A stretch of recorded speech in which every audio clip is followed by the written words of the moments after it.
It's a war with no end in sight, being fought between two of the most dangerous gangs in America. I'm willing to take a bullet for one of my brothers, and my brothers are willing to take a bullet for me. At stake, control of Northern California, pride and domination. Firearms, edge weapons, blunt objects, anything that they can utilize to fight with, they will. Their total focus is on hatred for the enemy. They have a policy of shoot or kill on sight if they can. The Hells Angels and the Mongols are locked in a battle to the death. It's last man standing. Fights may last a brief period of time. A war goes on forever. War's hell. No, that's the bottom line.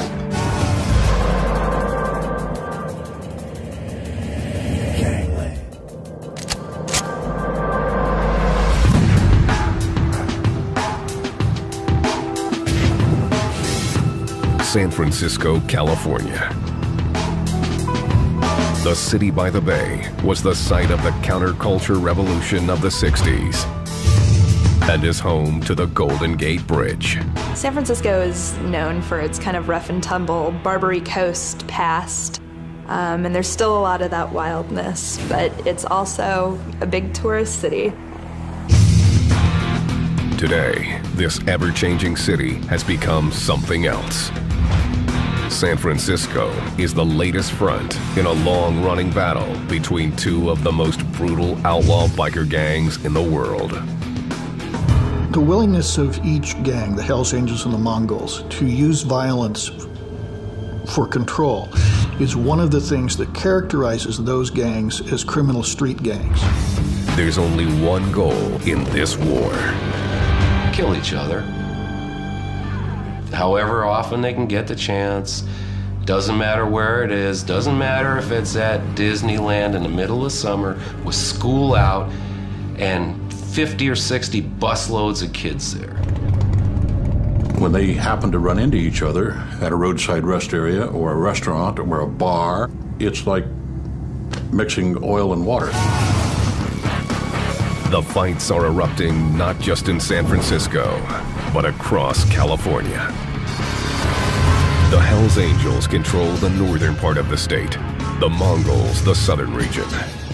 But neither is satisfied with the imposed limits.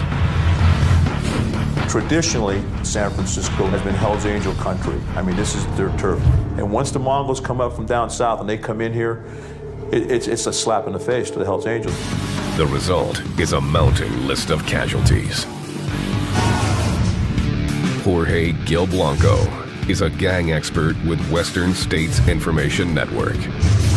He specializes in outlaw motorcycle clubs. The Mongols and the Hells Angels hate each other so much at this point that their total focus is on doing damage to each other wherever and whenever they can. The collateral damage is of no consequence to them. The Hells Angels are the biggest biker gang on Earth. With 2,500 members and 230 chapters across the United States alone. They demand respect wherever they go. I don't call it respect, I call it fear and intimidation. Everybody is, unless they're another member, they're fair game, they're just prey. Anthony Tate, who worked undercover for the FBI, is one of the few men to infiltrate the Hells Angels and live to tell the tale. He even fooled the Angels' legendary leader, Sonny Barger. Sonny Barger described me, you are the perfect Hells Angel. You're squared away, you're clean, you take care of business. You know, I was wearing a wire at the same time he was telling me this, so it was kind of funny. His 5 years posing as a member showed Tate just what the Hells Angels are all about. Stolen vehicles, stolen firearms, narcotics distribution, narcotics manufacturing, extortions of every kind you can imagine. If you can name a crime, they've got their fingerprint on it somewhere.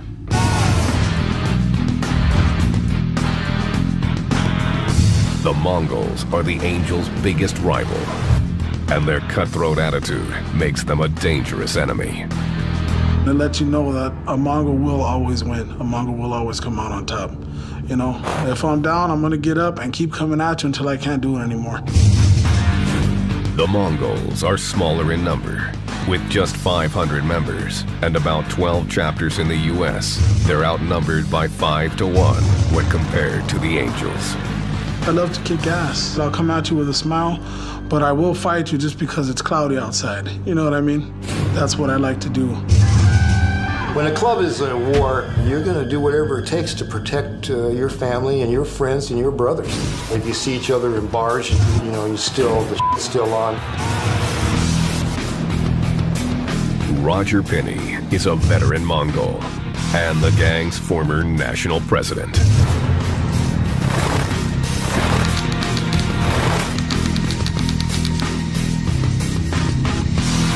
To be honest, I mean, it is an ego boost. I mean, you know, because usually anywhere you go now, I mean, they know who you are. Penny joined the gang in 1972 and bears the scars of the war with the Angels. Put my life on the line for the club over and over again. You know, I didn't get stabbed and shot 7 or 8 times for, you know, standing on the sidelines. Penny says the Mongols take extreme issue with the Hells Angels mandate.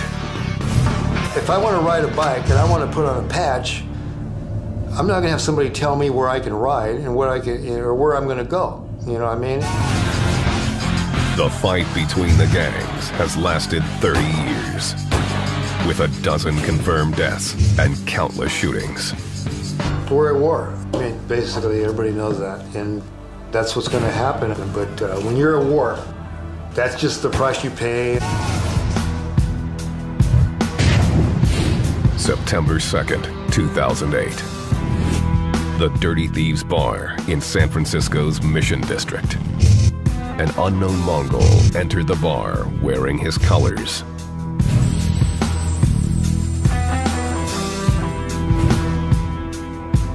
With the local Hells Angels clubhouse less than a mile away, he seemed to be looking for trouble.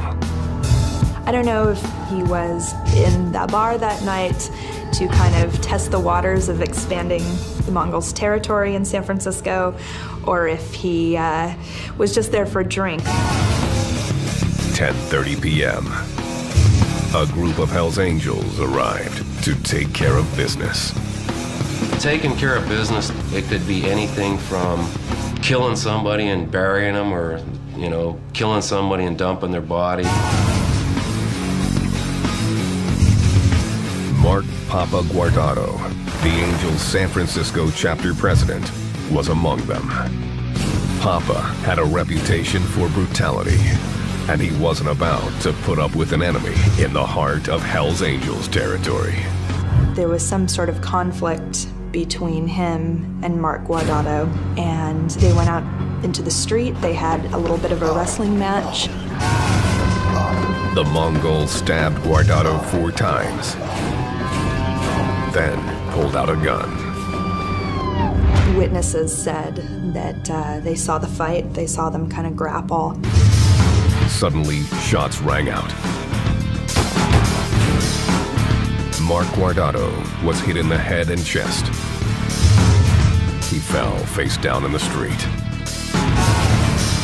Witnesses were stunned as the Mongol fled the scene of the crime on his motorcycle. The fact that he rode off on a motorcycle definitely raised some suspicions that there might be a biker war brewing. The Angels' code demanded that they seek revenge. Everyone on both sides and the city itself knew what was coming. They're going to do whatever they want. It doesn't matter what society says or the law says. They got their rules. Nothing else matters. But once that first punch, or that first kick, or that first bullet goes flying, it's too late for talking. San Francisco. Residents call it simply the city. Tourists who flock here to see the Golden Gate Bridge, cable cars, and Chinatown call it Frisco.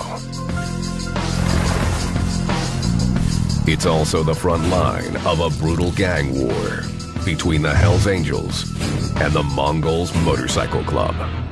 They hate each other, they won't do business with each other, they'll kill each other when they can. The two gangs are sworn enemies, but each started peacefully right here in California. They originally started, most of the clubs started as just to ride, to have the freedom of riding. The Hells Angels were founded in 1948 in San Bernardino, 400 miles south of San Francisco. The San Francisco chapter was formed 6 years later in 1954. Over the next 2 decades, the Hells Angels would build themselves into the most powerful motorcycle gang in the world. The Hells Angels view the world as kind of a them versus us proposition. You and I are citizens. We're not members of the Hells Angels. As such, we're some kind of lesser life form. In the 1960s, the Hells Angels set up chapters across the United States and had no trouble finding recruits.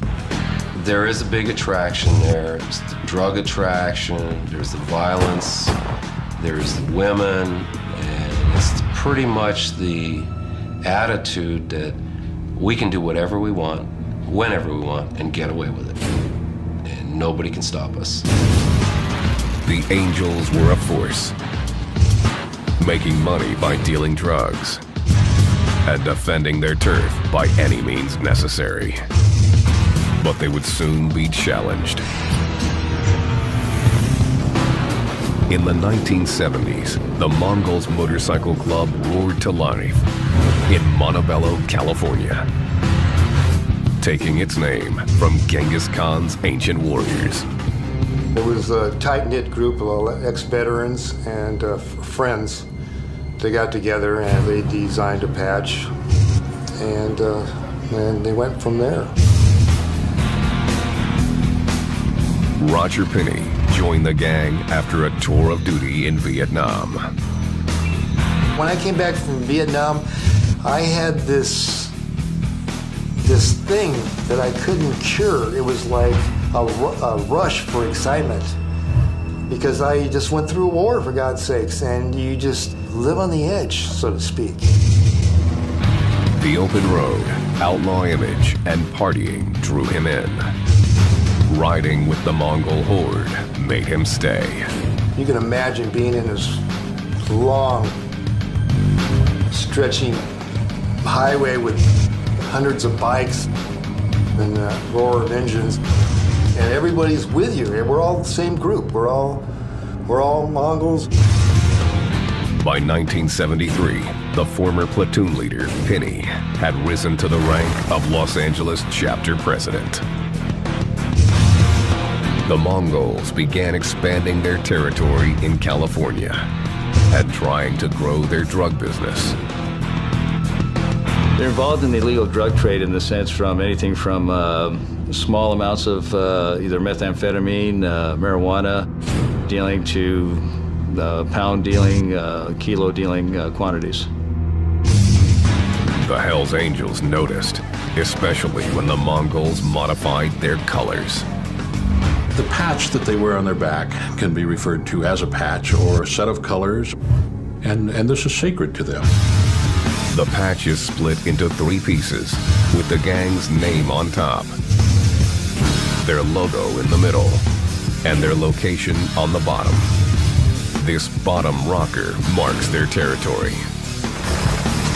For decades, the Hells Angels' bottom rocker had been California. The bottom rocker indicated it was their state, California. Any other club could be a city club, but not a state club. By 1977, the Mongols decided to claim California as their territory. It was a serious insult to the Hells Angels and a threat.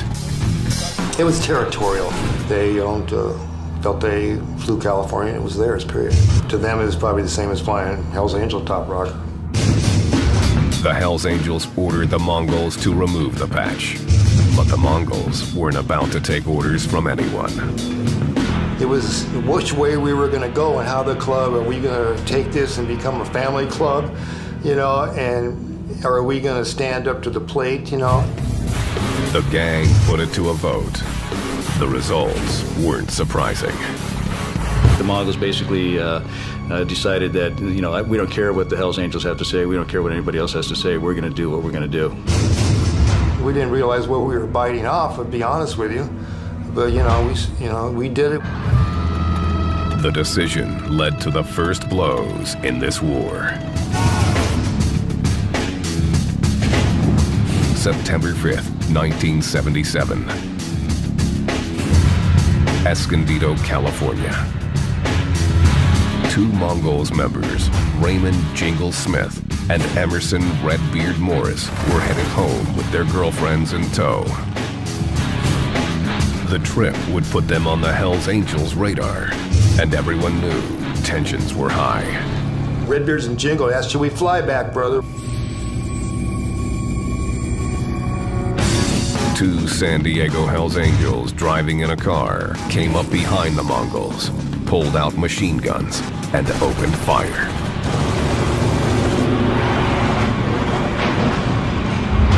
The Mongols were blown off their bikes. Both of these Mongols were killed. Both of the old ladies were shot up, one of them paralyzed, but both of the women survived. The shooting signaled the fight was on. When Redbeards and Jingles got blown off their bike, that's starting the war big time, you know, and that's where we knew the was on. The Hells Angels weren't done. During the funeral for Smith and Morris, a man arrived with a bouquet of red and white carnations, the Hells Angels colors. It was the ultimate insult. Then, the car used to deliver the flowers exploded, injuring 3 more Mongols. The gang was enraged and began plans to fight back. If you shoot one of our guys off his bike, we're gonna come at you with everything we have. There would be no backing down. I already lost one war. I wasn't gonna, I've had enough of that. A lot of us veterans said hell with it. The most deadly biker war in history had begun, and the 80s saw the bodies piling up. 81, a Mongol was killed. 82, 2 Mongols were killed. 88, there was another Hells Angel stabbed to death on the Queen Mary by a Mongol member at a bike show. By 1994, the bloody gang war had gone on for almost 2 decades, and there was no end in sight. The Mongols approached Hells Angels leader Sonny Barger, who decided enough was enough. Sonny made the call, say let's have a meeting and get this thing over with, because it's dragging out forever. The 2 gangs agreed to share California. The Hells Angels got the northern half, the Mongols the southern. But the truce was short-lived. By 2000, the Mongols decided to start a chapter in Northern California. We wanted to start a chapter of the Mongols in San Jose, California. The Hells Angels were claiming the Northern California as all theirs. According to them, that was their territory. We were to stay out of it. The Angels saw it as an act of aggression. The war was back on, full force.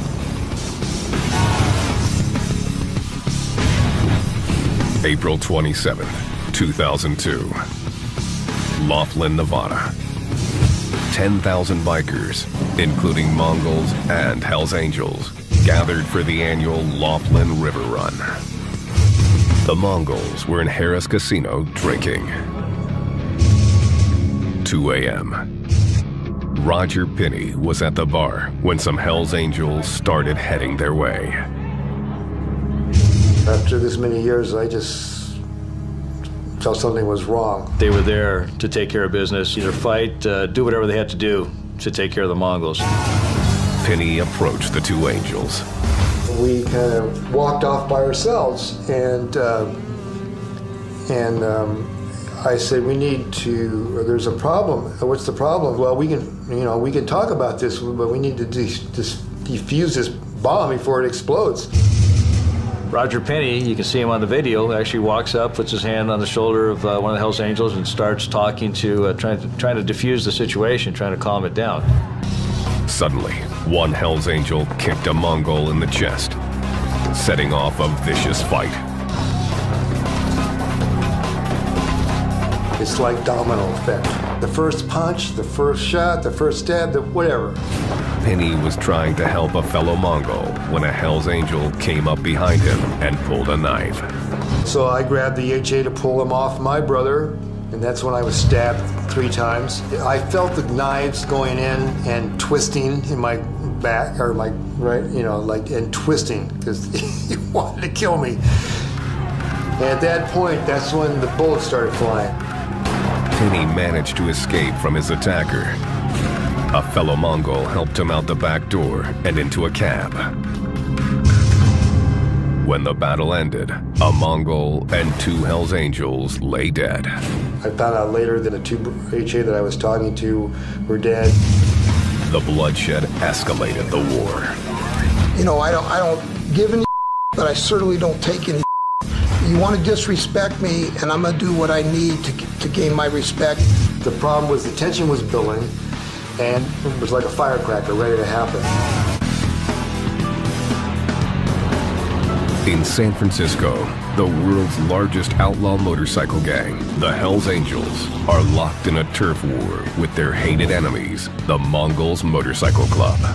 Over the years, you got one guy getting killed, 2 or 3 months later, a couple other guys die mysteriously or in a car accident, or however, they're still just taking care of business with each other. The Hells Angels mark their territory with their colors, red and white. Businesses owned by the Angels follow suit. Officer Joe Smith of the San Francisco Gang Task Force asked to have his identity concealed. He describes how the Hells Angels use other symbols to show their dominance. The Hells Angels are big on the San Francisco area code, which is 415. I think that this is kind of a, for lack of a better way of describing it, a Hells Angel town.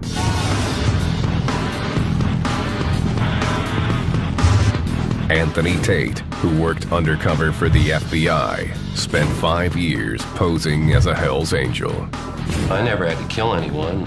I beat up a number of different people, but that was just part of everyday business. He's experienced the seductive power of the outlaw image. You get on a motorcycle and you do know that you have a power. When you rack it up and those pipes rack as you're going by a couple of good-looking girls, just turn their head and look. Tate was a valued member of the Hells Angels. I had explosives and demolitions and firearms experience from the military, and so that's a pretty well-rounded package in their book. Tate eventually became the gang's sergeant of arms, responsible for enforcing their will. Sergeant of arms does exactly that. You tune up the person that needed to be tuned up. It's just the way it is. And hopefully that person survives through that conversation. The Mongols operate the same way. I'm what they call a club enforcer. When there's people out there who don't really agree with what has to be taken care of, I make sure that they agree with it. I don't take no for an answer. The gangs reserve their most violent acts for each other. But collateral damage is acceptable. The war between the 2 gangs, the Mongols and the Angels, you're there, you're standing 100 feet away, and a bullet just happens to come along and smack you right in the forehead. You're dead. Doesn't matter if you were standing right in the middle. Society does not matter to them. The Hells Angels show their power in a very public way. It's very commonplace to see members carrying large knives on their hips, open and exposed, so they can't be arrested for concealing a weapon. Whips are pretty big, used to crack motorists that annoy you when you're riding your bike, break a rearview mirror off, or etc. They also have a specific way to show their hatred of the Mongols. Occasionally you see acronyms such as AMMD, which allegedly means all Mongols must die. While these two gangs are willing to kill one another, there is one thing they will not do: violate the outlaw biker code. I'd never testify against anybody, and that's just the biker way. But the one thing that you do not do in the biker world is rat. That's the way it is. The battle for California continues. Eureka, 275 miles north of San Francisco. November 7th, 2008.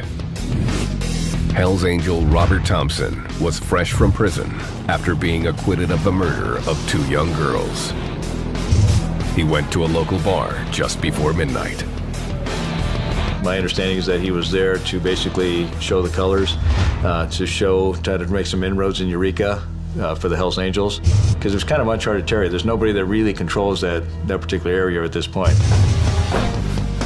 A group of Mongols ambushed Thompson, shooting him and leaving him for dead. He barely lived. When the suspects were taken into custody, their tattoos told the story. We have a kind of a mantra that respect few, fear none. The respect few, fear none tattoo is worn only by Mongols who've committed violence against the Hells Angels. Mongols flaunt their ink like war paint. Well, the MFFM that I have right here on my chin, it's Mongols forever, forever Mongols. Well, when I first started, I got these on my face, and a lot of people were looking at me and saying, hey, well, what do you got that genie for, you know? So I put the Mongols over so that they know. I'm proud of my club, so I want everybody to know about it. The Mongols reward their toughest members with their highest honor. The Black Heart is given out to a brother that was wounded in the line of duty, basically, or trying to help somebody, or whatever the case. Roger Pinney has 4 Black Hearts. He earned 1 for his involvement in the 2002 riot in Harrah's Casino in Laughlin, Nevada. It's kind of rough to talk about, because, I saw a lot of people hurt for no reason, But I stood up, I did my thing. Following the casino battle, the Mongols adopted a new tactic in their war against the Hells Angels. They began recruiting new members from a brutal Hispanic gang known as Sureños. These new members had a vicious reputation. If they're dealing with Sureños and they get loyalty from that club, then I guarantee that they're definitely going after somebody. They're definitely going to use them for a violent act. The new recruiting push wasn't supported by all of the Mongols. They were bringing into the club their old ways, their gang member ways, and they were dealing drugs. They've taken a lot of people in without doing a good background. They've taken a lot of these wannabes that didn't even have motorcycles into their clubs, just so they could get their volume up and their numbers up. The decision made the Mongols stronger. It also made the gang more volatile and dangerous. The Mongols are more of a loose cannon than the Hells Angels would be. The younger guys are the ones that are probably going to be quicker to react. We were a different club after Laughlin. We were a lot harder. We had to be. So when it came down, we were much more prepared, shall we say.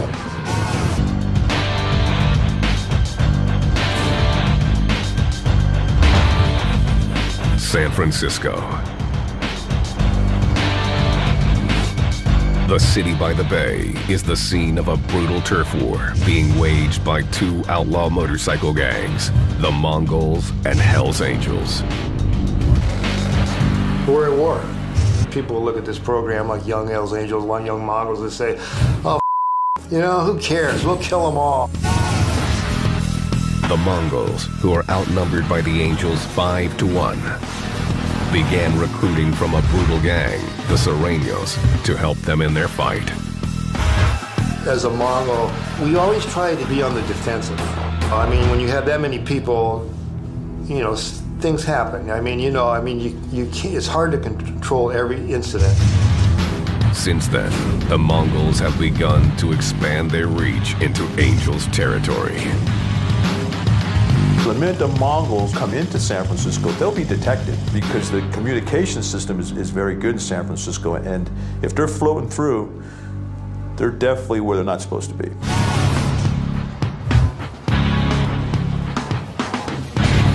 September 2nd, 2008. San Francisco's Mission District. Hell's Angels chapter president, Mark Papa Guardado, and a member of the Mongols engaged in a violent fight. There was a conflict between Papa and this supposed Mongol member outside of the bar on the sidewalk, and a struggle ensued in which the suspect produced a handgun and shot Papa. The Mongol fled the scene on his motorcycle after pulling the trigger. Papa collapsed, face down in the street.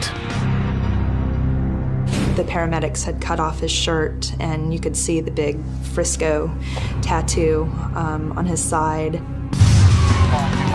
Papa was rushed to San Francisco General Hospital, where he was pronounced dead. News of the murder spread instantly throughout the city. This is no ordinary murder. This could be big trouble for the city and for the mission. Everyone was pretty worried that it would mean a big war in San Francisco between the Mongols and the Hell's Angels. Papa was a popular, respected angel, and his death left the gang burning for payback. The Hell's Angels revered Mark Guardado. He's not afraid to take on the police or take on anybody, including the Mongols or any of their rivals. September 15th. The Hell's Angels laid Papa to rest in the San Francisco suburb of Daly City. The rumbles of more than 2,000 bikes could be heard for miles as the Angels rolled into town to pay their respects. When the actual procession started, it was about as loud as anything I've heard on the street before. I mean, the ground really did shake a little bit as the procession went by. It was fitting tribute. All day, people came roaring up on their Harleys, motorcycle clubs from all over the country and even overseas. It was the biggest funeral Daly City had ever seen, and everyone kind of wondered, is violence going to break out? Vengeance was in the air. That was a club chapter president of an internationally recognized city. And this is some Mongol that's in his town, and he gets killed by him. They've got a safe face, so it's going to get a lot worse. The Hell's Angels would retaliate. They had eyes everywhere, and they could spot a Mongol and make the necessary phone calls to round up their troops. The San Francisco PD released the identity of the suspect they believed to be responsible for the murder, Christopher Ablett. That he was a Mongol was no surprise to the Angels. When they released Chris Ablett's identity, it was kind of a confirmation of everyone's suspicions. Everyone kind of knew it was a rival motorcycle group. When the police went to Ablett's home to execute an arrest warrant, he was nowhere to be found. Police would need to find Ablett before the Angels in order to avoid further bloodshed. There was a sense after that happened that, wow, this guy needs to turn himself in. October 4th, 2008.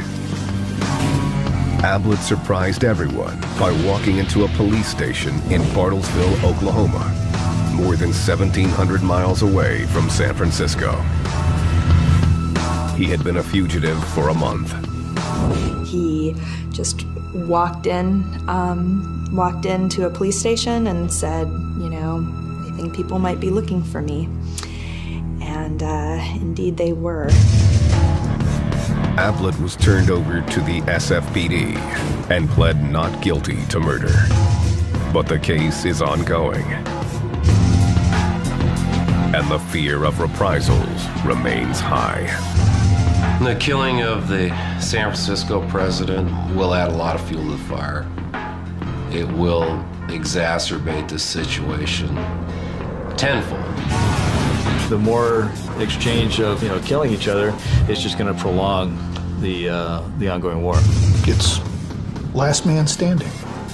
A popular misconception is that wars only last a brief period of time. Fights may last a brief period of time. A war goes on forever. San Francisco is in the grips of a brutal gang war between the Hells Angels and the Mongols Motorcycle Club. The killing of local chapter president Mark Papaguardado has put the city on edge. His alleged murderer, Mongol Christopher Ablett, is behind bars, but tensions remain high. Well, we've now had violence between the Hells Angels the full length and breadth of this state. Mongols are attacking them in Humboldt County. They're attacking them in San Francisco County. They're attacking them in Southern California. You should hate a Mongol because you're a Hells Angel. You should hate a Hells Angel because you're a Mongol. These people have been carrying that hatred for a long time.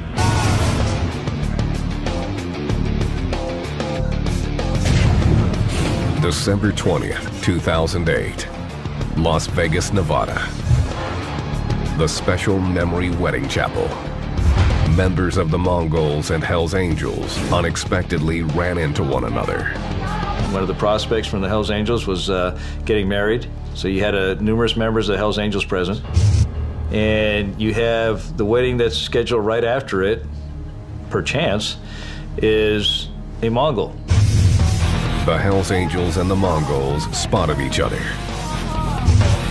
and a fight immediately erupted. The end result is 2 Mongols are stabbed and beat, and one of the other Mongols is severely beat. The Las Vegas police are still investigating, but say the battle shows that the Mongols and the Hells Angels are willing to go to war anytime, anywhere. As the two clubs come into more direct, more frequent contact, there's certain to be more violence. Anytime there's violence, there's a risk for innocent civilians being killed. And I expect that's what's going to happen. Adding to this war is the presence of the ultra-violent Sureños gang members who joined the Mongols. These new recruits are known for their brutal acts against rival gangs. The Mongols wanted to recruit the street gangsters to increase the numbers, knowing that the street gangsters are not afraid to commit acts of violence.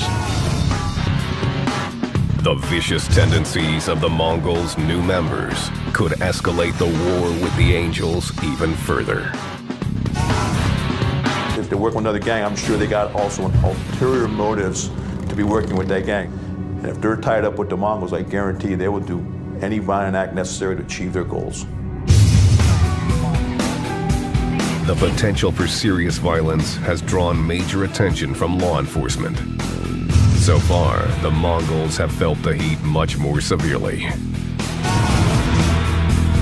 In 2008, the Bureau of Alcohol, Tobacco, and Firearms arrested 61 Mongols and charged them with methamphetamine distribution and assaults on rival gang members. The raid revealed a 3-year-long undercover racketeering investigation. Several other Mongols were arrested here in California and Nevada.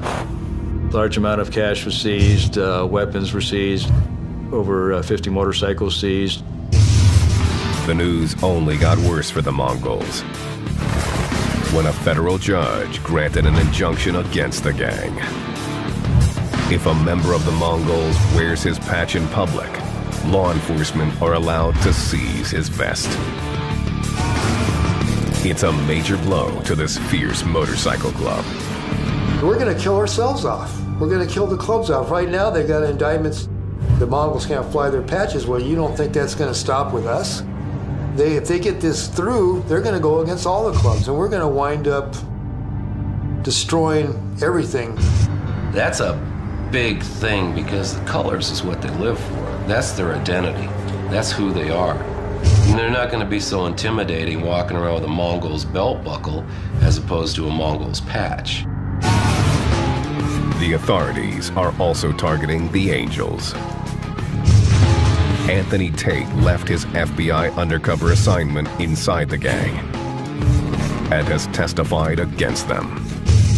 One of the things I believe in is a swift and speedy justice. It really frustrated me that these guys that had committed all these murders and done all these terrible things were not in prison. They were just out doing their thing, hadn't been caught yet. Tate's testimony against high-level Hells Angels members set off a barrage of indictments. The evidence that we had taken, hundreds of firearms, pounds and pounds of narcotics, pounds and pounds of explosives from members all over the United States. The situation has been a major blow to the Angels. And with their code of silence broken, the gang has changed their Death's Head logo. You'll notice the mouth is closed and they're stitching across the mouth because we don't talk about club business. Tate now lives in hiding, convinced that the Hells Angels will retaliate if they know his whereabouts. They would do it. They would do it if there was an opportunity. As far as continuing to look for me, they do on occasion. However, the person that tries to collect on the hit, if they're successful, the Angels won't pay. They won't pay. They'll just cap him when he comes to collect his money. Roger Pinney is on probation for his involvement with the Laughlin incident and is no longer permitted to associate with members of the Mongols. He says he regrets that the war even got started. And all the same when it comes right down to it. You know, that's why it's so stupid. You know, we all love motorcycles, we all love to ride, we all love to party, and we love brotherhood. You know what I mean? That's what it's all about. Unfortunately, someone steps on somebody's toes and then everybody wants to kill each other. The new generation of members are hungry for power and are not interested in stopping the battle.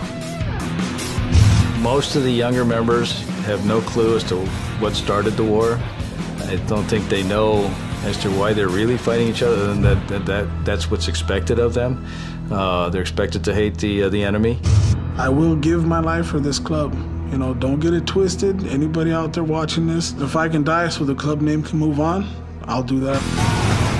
The war is in the DNA of both gangs and shows no signs of slowing down. There's going to be wars. As long as there are colors, as long as there's patches, as long as there's that who has to be alpha dog, there's going to be wars. I wouldn't know how to use the proper adjectives to describe it. How much hate can you have? I mean, is this like Arab-Israeli? You know? I don't know if there's any into it, but do we really want to go on, you know, killing each other? Because it's not going to end. It never is going to end. War's hell. No, you know, that's the bottom line.